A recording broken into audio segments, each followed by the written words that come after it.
সুযোগ পাবার জন্য আমি মহান সৃষ্টিকর্তার কাছে কৃতজ্ঞতা স্বীকার করছি এই কারণের জন্য, যেটি ভাবতে অবাক লাগছে যে রাখে আল্লাহ মারেকে, এবং এই জামাত ইসলামকে যারা রন্ধে রন্ধে যারা নিষ্পেষিত করার চেষ্টা করেছে, ছাত্র শিবিরকে নিষ্পেষিত করার চেষ্টা করেছে, মহান রাব্বুল আলামিন তাদের এই আয়োজনে এসে কথা বলবার জন্য, দেশের সমস্ত গণমাধ্যমের সামনে কথা বলবার জন্য সুযোগ করে দেওয়ায় আমি সৃষ্টিকর্তার কাছে অশেষ কৃতজ্ঞতা জ্ঞাপন করছি।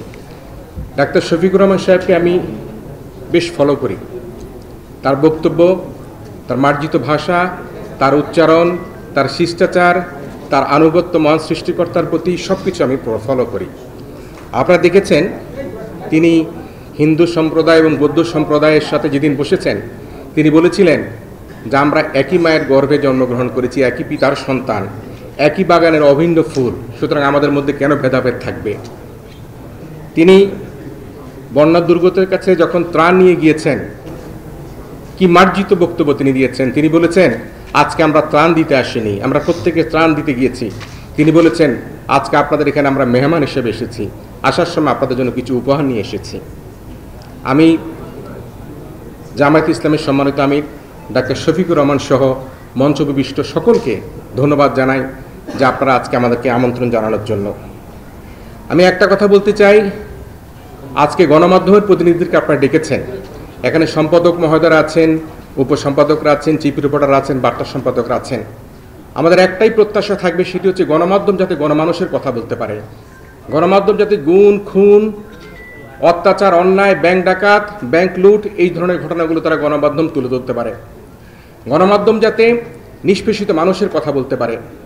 গণমাধ্যম যাতে এদেশে রাজনীতিতে যে বিভাজন সৃষ্টি করে মানুষের মধ্যে অনৈক্য তৈরি করবার চেষ্টা করেছে, হিন্দু বৌদ্ধ খ্রিস্টান মুসলমানদের মধ্যে যে অনৈক্য করার চেষ্টা যারা করেছে, তাদের বিরুদ্ধে সংবাদ পরিবেশন করতে পারে, সেটি আজকে আমি বাংলাদেশ জামাত ইসলামের কাছে তাদের দলের পক্ষ থেকে আমরা এই অঙ্গীকার পেয়েছি এবং ভবিষ্যতে আমরা অঙ্গীকার পাবার জন্য আমি তাদের কাছে আশা করছি।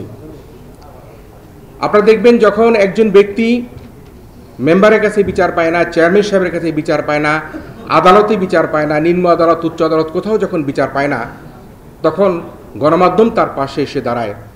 তার যখন দেয়ালে পিঠ থেকে যায়, তখন গণমাধ্যম তার জন্য কথা বলবার চেষ্টা করে। কিন্তু এই গণমাধ্যমকে যদি কণ্ঠরোধ করে রাখা হয়, তাহলে কিন্তু এই দেশে ন্যায় বিচার প্রতিষ্ঠা করা সম্ভব হবে না। আমি আমার ব্যক্তিগত জীবন থেকে একটি কথা বলতে চাই, একজন গরিবের ডাক্তারের কথা বলতে চাই। আপনারা জানেন, জামায়াতের আমির মহোদয় প্রত্যেকে জানেন, ডাক্তার ফয়েজ আহমেদ লক্ষ্মীপুরে তাকে ছাদে নিয়ে গিয়ে কর্নেল তারেক সাইদ, তিনি জামাতের লক্ষ্মীপুর জেলার আমির ছিলেন, কর্নেল তারেক সাইদ তাকে গুলি করে বাসার ছাদ থেকে ফেলে দেয়। গভীর রাতে বাসা থেকে তাকে ছাদে নিয়ে যায় এবং ছাদ থেকে তাকে গুলি করে ফেলে দেয়। এবং নিচে পড়ে যাবার পর যখন তিনি জীবিত ছিলেন, তারপরও শোনা গেছে যে তাকে ইট দিয়ে পিটিয়ে তাকে হত্যা করা হয়েছে। এবং সেদিনের কথা বলছি, সেই বিভৎস দিনের কথা বলছি, সে ডাক্তার ফয়েজ গরিবের ডাক্তারের কথা বলছি। সেদিন কোনো গণমাধ্যম নিউজ প্রকাশ করতে পারেনি। সেই এলাকার সমস্ত ইলেকট্রিসিটির লাইট বন্ধ করে দেওয়া হয়েছিল। সেই সময়কার সমস্ত টেলিভিশন পত্র পত্রিকায় সেদিন সংবাদ প্রকাশ করতে পারেনি, যখন গরিবের ডাক্তার ফয়েজ আহমেদকে, লক্ষ্মীপুরের নায়েবে আমি ডাক্তার ফয়েজ আহমেদকে হত্যা করা হয়েছে। আমরা সেই সময় ফিরে যেতে চাই না। আমরা চাই প্রত্যেকটি হত্যার সুষ্ঠু বিচার হবে, প্রত্যেকটি হত্যার জন্য তদন্ত হবে, এবং এই ধরনের হত্যার যাতে আমরা সংবাদ পরিবেশন করতে পারি, সেটি আপনারা প্রত্যেকেই বিবেচনা রাখবেন। সেই গরিবের ডাক্তার ফয়েজ আহমেদ আমার বাবার ছোট ভাই, আপন ছোট ভাই ডাক্তার ফয়েজ আহমেদের কথা বলছি। সে সময় সেই পরিবারটিকে নিয়ে আমরা অনেক যন্ত্রণায় ছিলাম। কখনো মনে আছে আমরা সাভারে গিয়ে তাদেরকে রাখি, কখনো মোহাম্মদপুরে বসিরায় নিয়ে রাখি, কত কষ্ট করে লুকিয়ে রেখেছি তাদেরকে সেই সময়।